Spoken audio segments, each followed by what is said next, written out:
evening. The show's called The Burning Question and I'm Deepthi Sachdeva. And this is usually the time, ladies and gentlemen, where we bring together stories that matter, stories that make us ask questions of different political parties, their positions, their hypocrisy.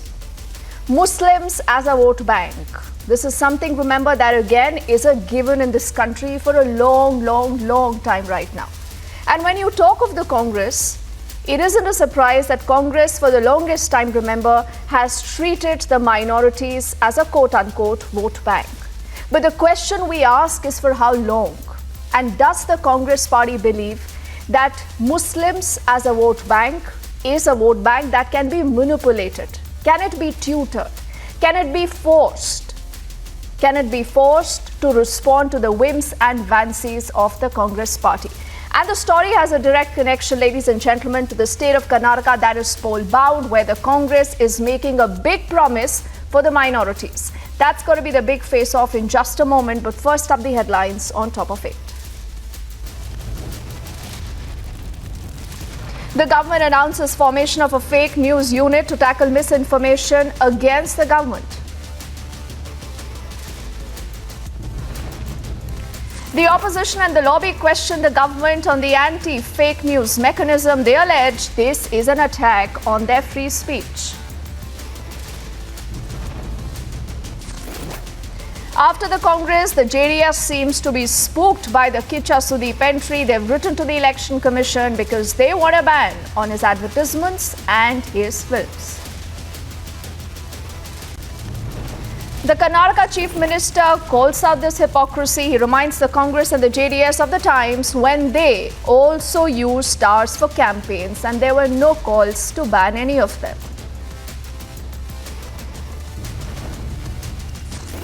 The Congress party pulling out the minority card yet again. They promised to reverse the quota decision in the state of Karnataka if they are voted to power.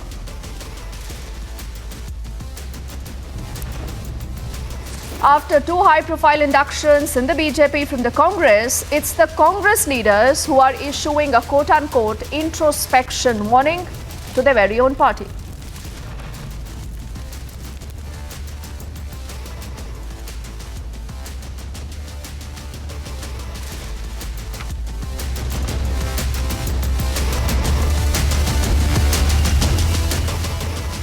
Now, ladies and gentlemen, it is a dichotomy of our present times that you have different political parties saying we will talk about development, we will talk about your agenda as in people's agenda, and that clearly will be about job, about inflation, about opportunities for you. But then every time they prove us wrong. Because right on the eve of elections, you have different political parties trying to use the religion card. Why? Because they believe that they can divide us all. They believe that we are communities who do not think, who do not see, and clearly do not hear. And we do not remember their sins, if we can use that word. Now, ahead of the assembly elections in the state of Karnataka, the Congress is trying the same trick. They've pulled the minority card. The Karnataka Congress chief, D.K. Shiv Kumar, while taking a jibe at the BJP on the decision to scrap the earlier 4% reservation for the Muslims, for the minorities, he said that as soon as the Congress government comes to power, we will cancel that reservation issue and we will protect the interest of the minorities. Now, when I see this comment and I see what happened 48 hours ago, I'm a little surprised because you would recall that a Padma awardee, when he was meeting with the Prime Minister, he's an artisan from Northern Karnataka. Now, he said that 10 years under the UPA, no one remembered me. No one wanted to give me any awards. And I'm thankful to you, as in the Prime Minister, for having even considered me when I had no hopes from you. And bang comes the reply from the Congress party, who said this is a tutored reply. Because they think that minorities can be tutored. They think that the minorities as a vote bank is something that will always and always vote for the Congress party. But we are asking for how long? For how long does the Congress party believe that they can get away with this appeasement politics charge? So first up, let's put the entire story in perspective on a state that is looking at elections, and then we'll ask the opposition and the BJP how will they counter this move. Vadra Congress has pulled out the minority card ahead of elections in Karnataka. They have promised to reverse the decision on scrapping of Muslim quota. No one will look at all this issue. The only issue will be defeating the BJP. So they all will support the Congress party minorities. We will also stand by them. As soon as our government comes, we will cancel that whatever reservation issue, and we will protect the minority interest. BJP has slammed the Congress for appeasement politics. The trouble engine on the other side is fighting amongst itself only for the lust for power to grab the chair. People of Karnataka are not the priority of the Congress party and the other opposition parties. This is not the first time for Congress to use the minority vote bank for elections. In 2018, Kamal Nath's comment on Muslim vote in Madhya Pradesh had triggered a big controversy. आज मुसलमान समाज की अगर 90% vote नहीं पड़े तो हमें बहुत बड़ा नुकसान हो सकता है। आप तो 80 की बात कर रहे हो, मैं तो 90 की बात कर रहा हूं। Is Congress once again banking on minority appeasement? Bureau Report, Republic TV.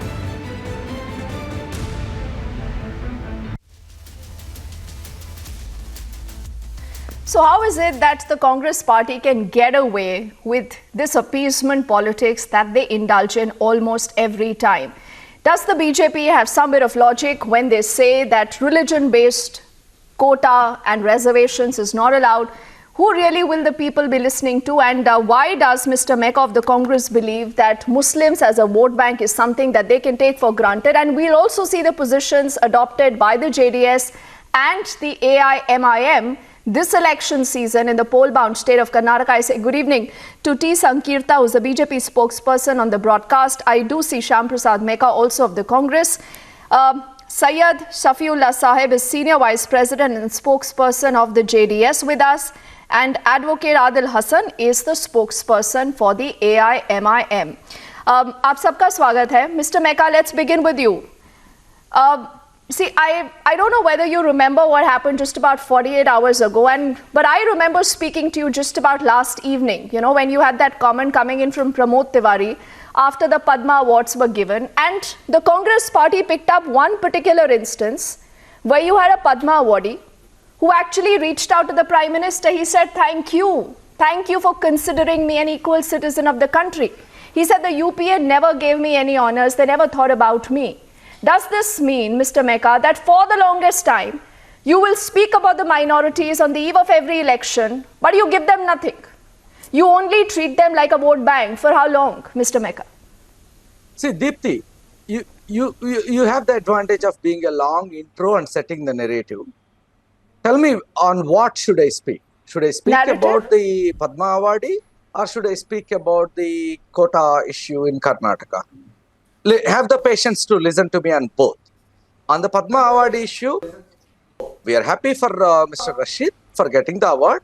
He has his right to put his opinion.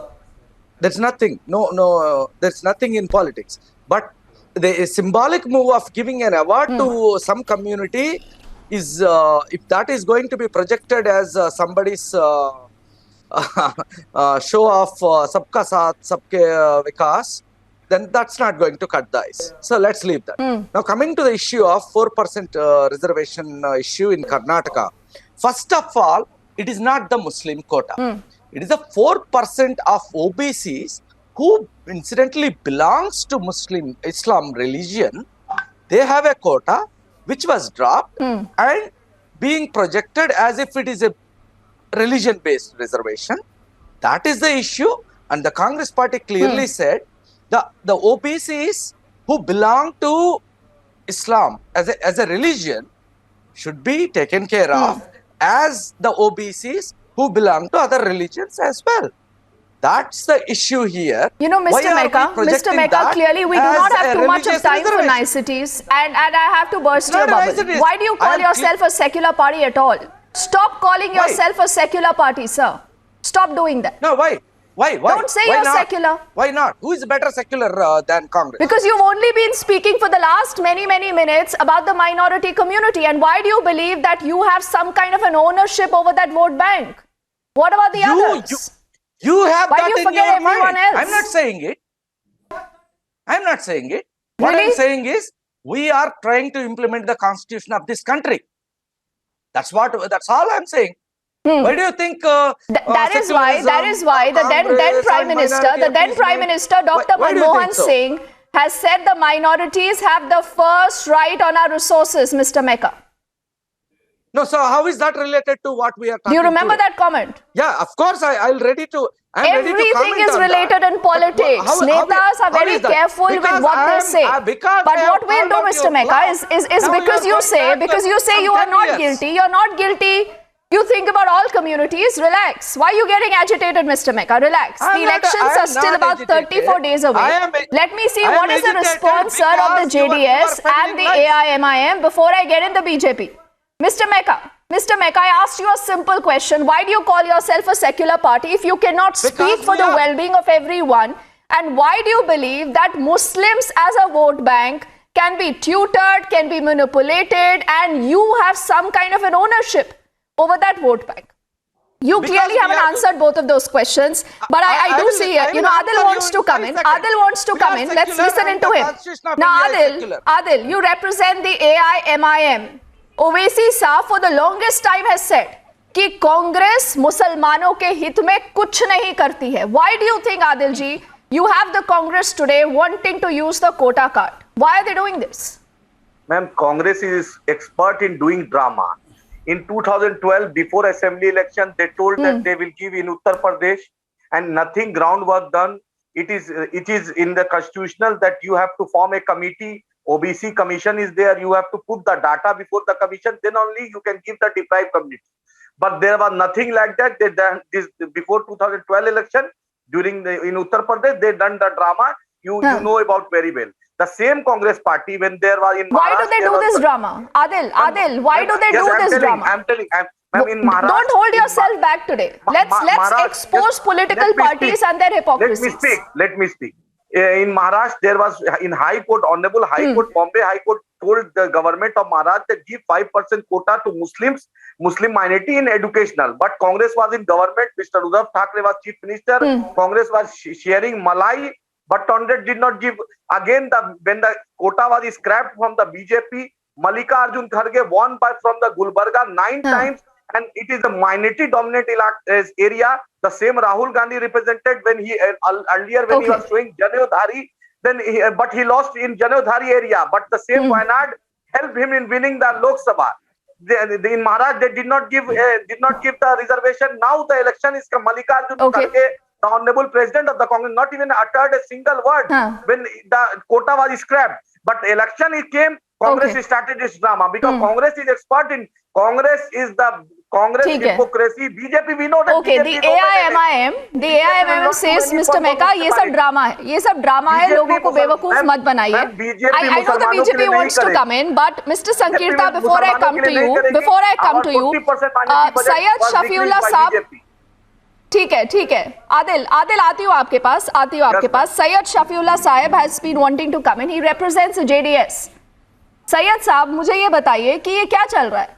क्या आप सबसे पहले कांग्रेस के साथ हैं इस पूरे मूव में? क्या आप कांग्रेस का साथ देते हैं इस कोटा पॉलिटिक्स में? Deepti ji, let me tell you first that whichever government comes, whichever party forms the government, we are going to form the government. That's what we are contesting the elections. But whichever party comes, they have to give justice to all the groups of our citizenry. They cannot leave one group downtrodden and then allow all others to grow. And Muslims should have their share of reservation if reservations are being given on OBC category. It's not Islam or Hinduism or Christianity for which the reservations have been given. The OBC categories among them have been given the reservation, and that should not have been scrapped. And Bombay government, BJP government is showing partiality to every group, and they have removed the reservation, and they have never justified, they are not able to give any reason why they have removed it. And whatever happens, all of us have to grow together for equally, and every group and every individual should have his own opportunity, not taken away. All the opportunities should be given to all groups in proper way. That is why the reservation is there. Otherwise, we should have equal opportunities commission in place in our country, and we don't have that. Syed Hence, Saab, whatever reservation is necessary for the equal development of all the groups must be given, and our party is going to do justice to all the groups when we come to power. Okay. Okay, Syed Saab, you've said a lot of interesting things, and whatever is done to elections, Muslims sir, is appeasement. that's the best time to talk to netas, because what you're doing, Syed Saab, is you've kept the Congress happy, you've kept the BJP happy, and you've declared that you are forming the next government in the state of Karnataka. Now tell me something, how will you form a government without Mr. Meka or Mr. Sankirta? How will you do that? How will you do that? Will you go with the BJP, sir? Syed Saab, you're a very, very senior politician, sir. You're a very senior politician. You understand the grassroots politics like no one else. You obviously today are scared that what if the Congress eats into your vote bank? The Congress has the same fear about you. Are you going to be willing to go with the BJP or the Congress, sir? किसके साथ जाएंगे? Deepti ji, we are not willing to go with anybody. We are willing to form the government on our own. We are contesting on 224 constituencies with the target of winning 123. We are working towards that. We are going to win, and H.D. Kumaraswamy will be the Chief Minister of Karnataka in future, and H.D. Kumaraswamy is going to provide justice to all the groups, including Muslims. And you please don't take this as appeasing to Muslims. All Muslims are Indians. They also should grow. They also should develop equal to all other citizens Syed Saab, of the you country. obviously don't want to And reveal they your should not cards, be sir. looked I down, appreciate and they should appreciate that honesty from you. You have to keep both the doors open, whether it's the BJP or the Congress. But Syed Saab, let me just ask you the question. I request you also to be honest, Dipti. Why today, sir? I request Why you today? also to be honest, Dipti, towards every group. Sir, I'm not even a stakeholder in the Karnataka election. I am a student of politics, and I'm fascinated by this conversation where all of you, will speak about propriety, about principles. And जब election का time आता है ना, sir, then all of you, it's like Arvind Kejriwal says, सब मिले हुए हैं जी. तो वही हो जाता है, Syed Saab. But tell me something, Syed Saab. Tell me one thing. Who's more guilty of appeasement? Is it the BJP or the Congress, sir? Who today has done more for the minorities? Is it the BJP or the Congress, sir? बस 5 seconds में जवाब दीजिएगा, then I'll get the BJP representative. BJP is crushing Muslims every place. BJP is crushing Muslims, and it is cutting the development of Muslims in every place. They are saying sabka vikas, sabka saath, but they are doing everything opposite. Wherever question of Muslims comes, they want to cut off their development, like what Mr. Bommai has done over here in Karnataka. As far as Congress is concerned, Congress 50 years of rule or 60 years of rule, it has put Muslims backward in such a place where they are needing reservation to come up again. We were having no reservation. We were having equal rights when our country got independence. You want the reservation for OBC Muslims or all the posts properly. अरे Mr. Meka, हमसे लड़ाई कर रहे हैं. Mr. Meka, relax. All OBCs. Relax. I mean, he has an opinion. He's asking questions of you. Why are you getting agitated? I am asking every group of my country. Every OBC of every group must have the reservation for equal development of all the citizenry of the country. Does that include Pasmanda Muslims or not? Okay, relax. I'll come for that second round of questioning. Mr. Sankirta still hasn't spoken. They are not developed. Mr. Sankirta, because you represent the BJP here. You represent the BJP here. There is a school of thought, sir. Syed Saab, suniye please. I'm going to come back to you, sir. Mujhe 30 seconds dije. Let me get the BJP's response. Now, Sankirta ji, there is a school of thought that says that because the BJP today is mired with charges of factionalism, they allege, of corruption. You haven't done anything on ground zero. Basavaraj Bommai is a failed chief minister. He hasn't as charismatic as B.S. Yediyurappa was. That is why you want to, talk about this minority versus the majority narrative. Are you guilty of appeasement as much as the Congress is, Mr. Sankirta? I want to make two quick points. One is that the government in Karnataka, we are going with a pro-incumbency government, which will fetch us more than 150 seats in the upcoming 2023 elections. Secondly, whenever Congress gets an opportunity to malign and insult the Hindu sentiments, they make the best opportunity and make the best use of it to insult the Hindus.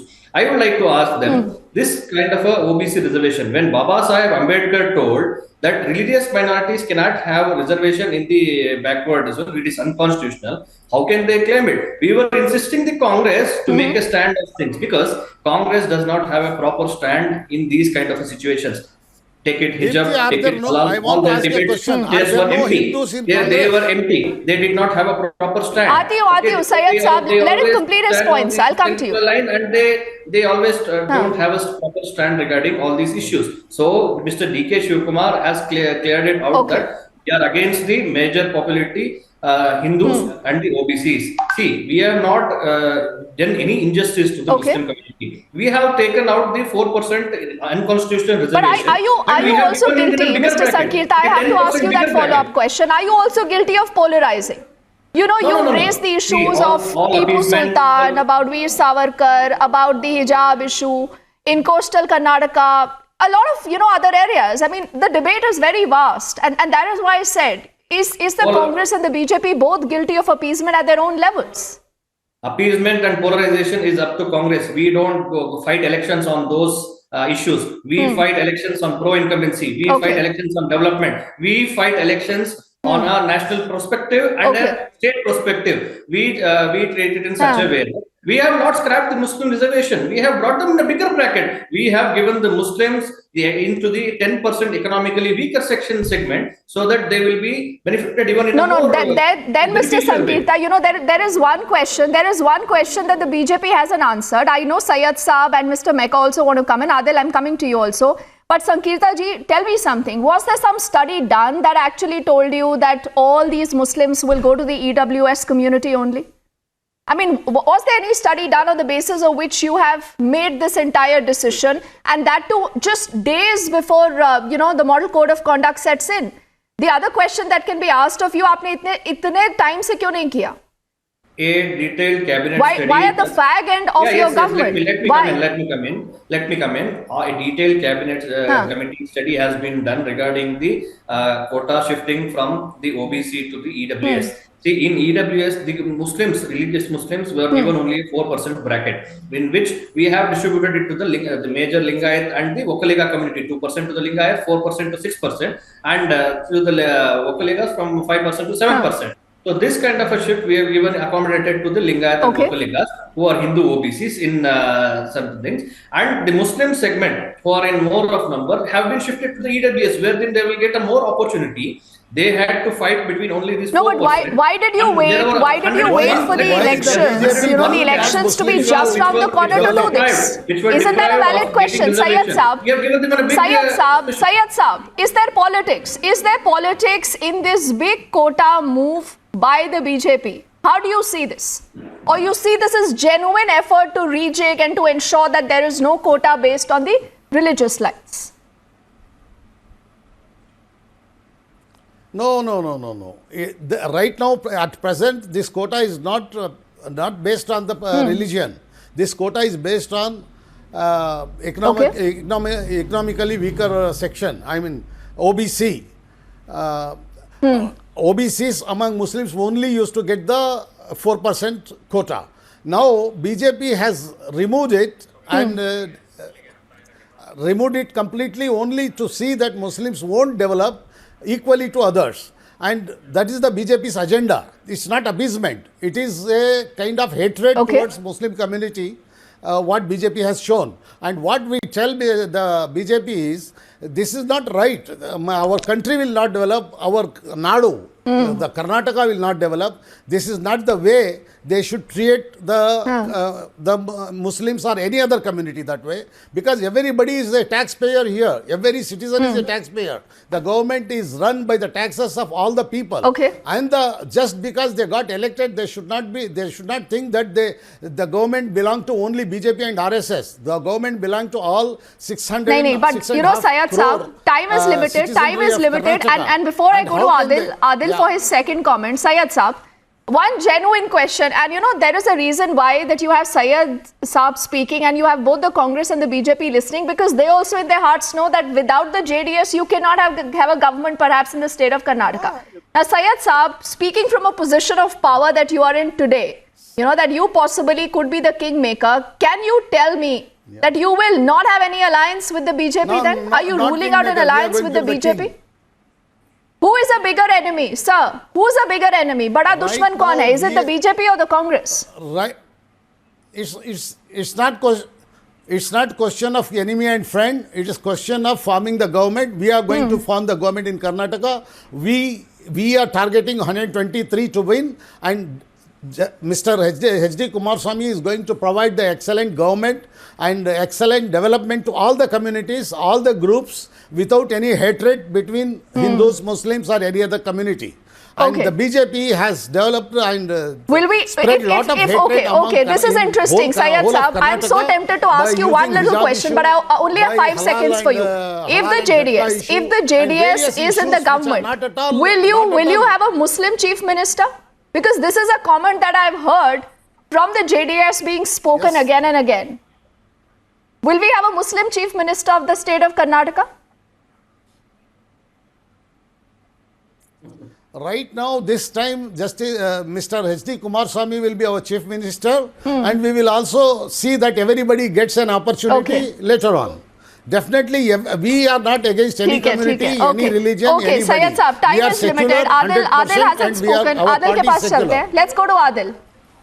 Okay, ठीक है, Syed Saab. Point well taken. Adil, you've heard all these players today. Now tell me, what is the room for the AIMIM in the state of Karnataka, or are you just a spoiler? Are you just the B team of the BJP, as many people allege? What is your future? Ma'am, हमारे leader जिसको बोलते हैं वो chief minister बनता है। केसीआर साहब को बोले बना, जब 18 में चुनाव कर्नाटका में हो रहा था, कुमार स्वामी साहब को बोले थे चीफ मिनिस्टर बने, वो बने। जगन साहब का बोला, उन्होंने बना। ये हमारे लीडर की जुबान ने अल्लाह इतना मुबारक किया है। ठीक है। तो ओवैसी साहब कैसे बनाएंगे? ये भी तो सवाल उठेगा ना। आदिल, बार ये सवाल उठेगा कि ओवैसी साहब खुद सरकार बना नहीं सकते, लेकिन वो किसी की सरकार बनने से रोक सकते हैं, है ना? बनता काम बिगाड़ सकते हैं। समय की कमी है Adil, please don't take it otherwise. It's been a fascinating conversation in the run up to the Karnataka elections, gentlemen. I promise we'll have a lot more of these conversations. Thank you all of you for your time. We quickly are heading into a break right now. On the other side, back with lots more.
इस देश में बहुत समय के बाद एक ऐसी सरकार आई है जो सरकार टिकाने के लिए नहीं चल रही, देश को सुधारने के लिए सरकार चल रही है। ये पहला एक बड़ा इवेंट हुआ है जहां पे आप इस पर विस्तृत तौर से इन डिटेल आप बात करेंगे, तो let us address all issues.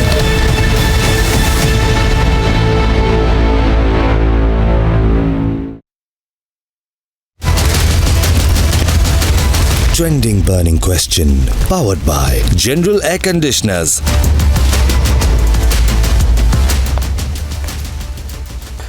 Good evening, ladies and gentlemen. You're watching the Trending Burning Question with me, Shavin Sen. Tonight, we focus on what's really happening in Pakistan. It's yet another crisis.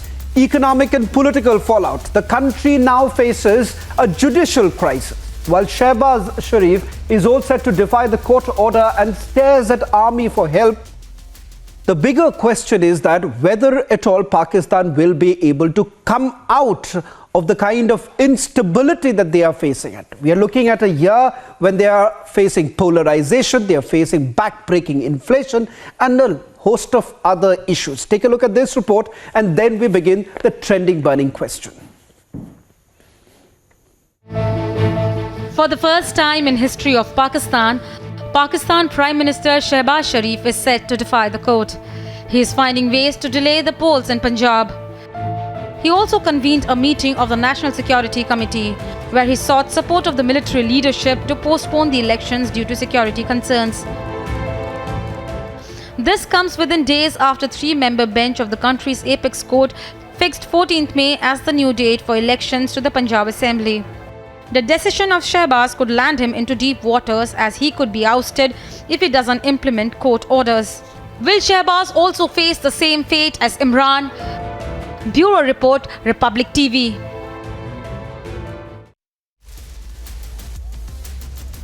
Joining us on the Trending Burning Question tonight are Ambassador Ashok Sajjanar, former diplomat, Jitendra Kumar Ojha, geopolitics security expert, Abdul Samad Yaqub, political analyst. Abdul Yaqub, let me begin by asking you, and then I'll bring in Ambassador Sajjanar also. What exactly is really happening? Now, is that the kind of insecurity that only reason being that you're afraid? Shehbaz Sharif appears to be completely afraid of what would really be the case if Imran Khan is given the free run, and that's the reason why today a situation where you're trying to overturn what the Supreme Court of your country has to say. Well, have you asked this question to me, then I would like to reply that yes, you have rightly mentioned in your introduction that Pakistan is facing the judicial crisis. I mean, there is another crisis. There is a political crisis. Pakistan is actually facing multiple crises. I mean, there is a level of multiple crisis. Now, Shehbaz Sharif and PDM is so partified from the elections that they are trying to play each tactic to run away from the election, to try to delay the elections. So at this moment, when Pakistan is at the verge of default, I mean, they are failed to realize that they should go to get the public mandate. I mean, they have the situation is worsened now. I mean, each day it is getting more worse. So I mean, at the moment, they don't have any options left. I mean, now they are trying to confront the judiciary, the higher judiciary, by these resolutions, which has no legal. I mean, it could have a moral value, but no legal value. The Supreme Court decision cannot be overruled by the resolution of the Parliament. The question is, Ambassador Sajjanar, if today the political dispensation in Pakistan does not really respect its own judiciary, and the other issues that are plaguing this country, right from a back-breaking inflation.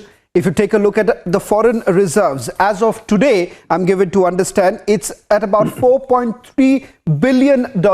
That perhaps is just about to cover another month's worth of imports. And it also raises the possibility of default. Ambassador Sajjanar, for anyone, any country in such a situation, it does not augur well for the entire subcontinent. And no one in the right mind would essentially like to see Pakistan being in this condition, because that only results more problems for several other countries. No, you're very right. I think instability and insecurity in Pakistan is a matter of concern, not only for Pakistan itself, not only for its people, but definitely for the whole region. And we see also, that there is Afghanistan on the western side, where there is been control of the Taliban for the last more than 1.5 years, close to 2 years, but still not a single country in the world has granted diplomatic recognition to that regime. So, and we see that there are a large number of terrorist groups and organizations in that country. So, instability in Pakistan definitely is not good news for anyone. But I guess, as far as the issue that we are talking about, it's not a single crisis. As your guest from Pakistan has said, this is, Pakistan is in the midst of a poly crisis. First there was the huge polarization as far as the country is concerned, with the opposition, with Mr. Imran Khan and the government. The government has now been in position for about a year, but it has really not been able to find its feet. It's not been able to deal with the economic crisis that has been brewing for quite some time, even during the time of Imran Khan. So I think the government finds itself in a very difficult space. The problem, I think, for Mr. Shehbaz Sharif is that he delays the elections now, and it goes up to October. Meaning, what miracle is there going to be really from now up to from May up to October? The condition in the country is doesn't seem to be getting any better economically. Also, politically, we see that Imran Khan continues to be extremely popular. If elections are held next month, he is going to win as per current indications. If elections are held a few months later, I don't think there is going to be any change in the situation. So I think this is the government in Pakistan seems to be digging a hole for itself by pursuing this path. But what end, it is not very clear, because the issue it does not get the government to come to grips with the situation, either political or economic. Shravan. Ambassador, that's exactly the concern. I would like to go a little bit more detailed when it comes to the economic crisis that Pakistan is essentially facing. In fact, in a short while from now, Javed Khan Jadoon is also going to join us from Islamabad.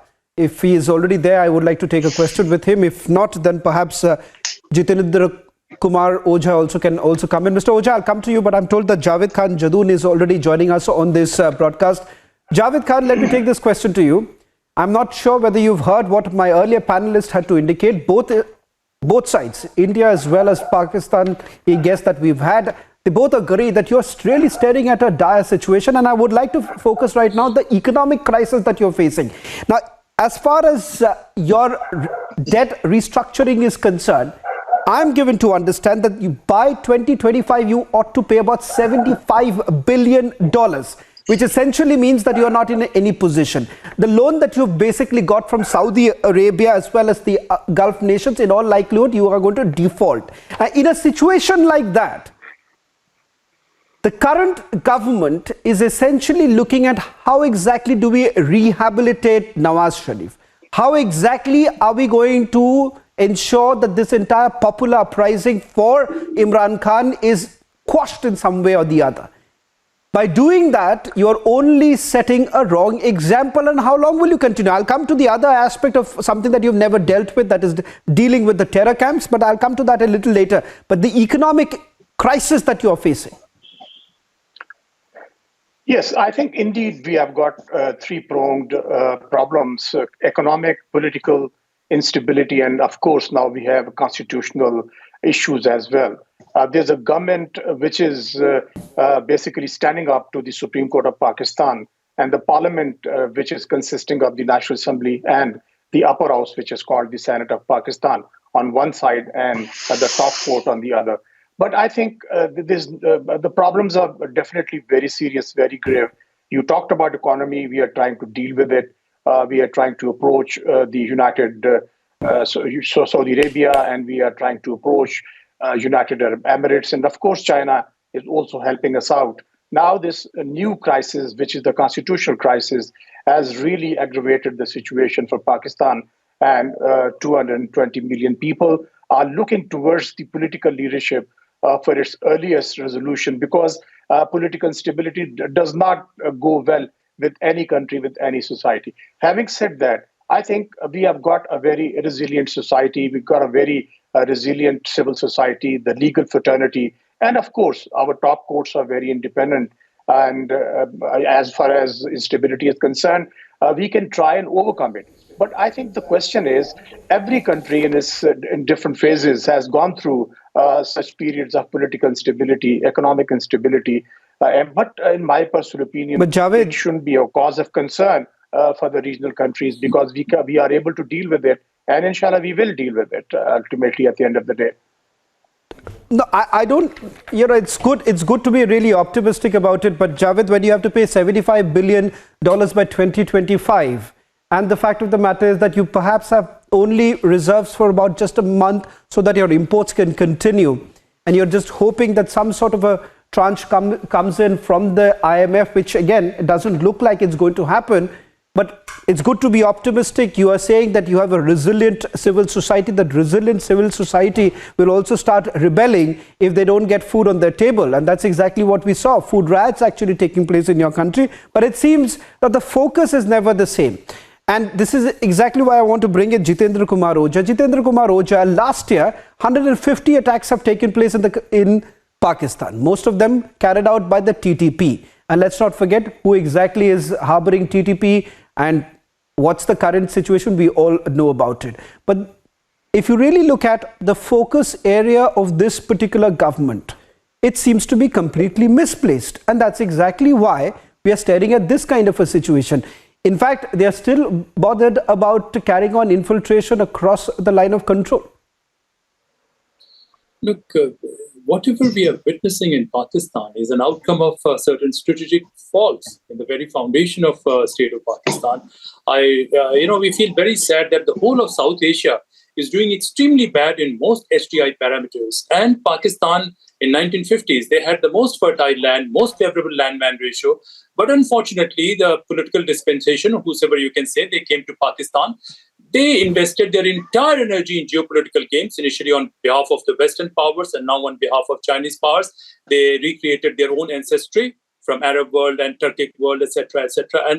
And they made a mockery of this region, denying their heritage, etc. And on behalf of those powers, their whole objective of this military establishment, or whosoever you can say, was to bleed India, to harm this region, not realizing that they are also part of this region. Unfortunately, I hope that our Pakistani friends, they take it in right spirit, that the government never considered people as relevant. They never tried to build any infrastructure or institution of governance. Whole focus was, even if this money, etc., it goes into. I have been speaking to some very intelligent Pakistanis. I'm surprised, there are a small number of highly educated Pakistanis. Most of them have been compelled to leave their country, and they refuse to be addressed as Pakistani. They take a lot of pride in their common past of this subcontinent. And what they say, that no infrastructure for governance was met. Army has been virtually controlling it. You see, in a crisis situation, a country is expected to come together. You take the case of Sri Lanka. Sri Lanka, the most experienced politician has become president. They have made an interim government.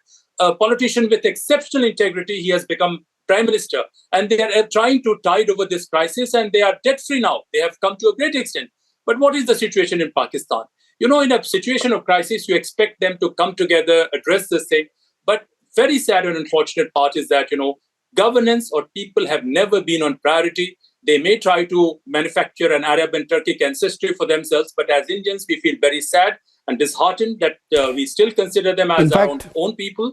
And, at this point, they are in denial mode. They are in denial mode that, look, everything is all right, and they're trying to harm India. But let me tell you, I have always told Pakistani friends also that, look, you have to have a positive agenda for governance. You have to relate with this region. You can't really allow the whole system to be hijacked by someone who's playing games on behalf of Western powers at one level, on behalf of Chinese or somebody else at another level. They can't manufacture roads, they can't manufacture anything. Everything depends on loan, etc. And most of the loan, if you see, this goes into pockets of some small number of people. I'm not saying it. Pakistanis themselves are saying it. So this is not a sudden problem which has come up. It is rather a manifestation of very serious flaws in the entire governance structure, the entire foundation of Pakistan, and the vision they have, whatever vision they have, because that is dictated by military establishment, because politicians hardly have any say. I conclude. In fact, I'll just take this to Abdul Samad also. Abdul Samad, just as far as the situation is concerned, a US think tank now says that it's going to have cascading effects because you're not going to be able to repay. Your debt is only going to increase. If that's the case, you've heard what Jitendra Ojha had to say as far as how exactly has Sri Lanka been able to tide over. They've been able to at least put a stop to the nation which was actually bleeding at some point in time. But there were strong measures that were taken. Politicians who were essentially concerned about their own country. It seems right now, Abdul Samad, that all that you're concerned about is let the ISI take over, let the army continue interfering, and let the army be able to take that decision. And that's the reason why you've not been able to come up with a concrete solution for your way ahead. And it's difficult for the politicians to admit. Well, I completely agree with you that yes, we are dealing the crisis, economic crisis, with the same mentality and the same approach which has brought us to this economic crisis. I mean, we are needing $75 billion, as you have mentioned, in 3 years. But we are looking for a miracles. I mean, we must realize that the current economic model of the Pakistan is not sustainable. We have to change the approach towards the economy. We must learn from our neighbor India, who has brought some reforms in early 90s. I mean, we need to change. We need to change the economic approach. We must reform. Otherwise, we will be looking for the friendly countries or the brotherly countries that they have put some dollars in our pocket so we can repay the debts, or we can we can avoid this default for the time being. I mean, we are trying to grab the time. Okay. We can drag the situation further for 6 months, but after 6 months, or even if IMF release this loan, even if they have, this deal is successful, yet the other year we would be facing the same crisis. So I agree with you that we must brought some reforms. So what's the way ahead? Ambassador Sajjadar, as I understand, as we speak right now, with regards to the IMF loan of $1.1 billion, that seems to have now got stuck because Pakistan does not want to agree to certain conditions. I do not know where does that confidence really emerge from. But Ambassador, I want you to weigh in on the impact it's going to have on the subcontinent if the situation goes, if it worsens even further, then what does it essentially mean for the subcontinent? Yeah, I think it means very bad times as far as the subcontinent is concerned. But, let me just turn back, to what our friend from Pakistan was saying. I think there are a number of areas in which Pakistan really needs to do some work. He's spoken about the changes in the economic policy that has to be brought in. But I think in addition to that, first, there has to be some modicum of unity that needs to be restored within the country. There has been so much of polarization between the government and the opposition, between the coalition led by Mr. Shehbaz Sharif and Imran Khan, that they are literally at loggerheads and they can't seem to work with each other. There has to be some modicum of working together between the two sides. There has to be some sort of a political leadership Because, he's mentioned about the reforms that India undertook in 1991.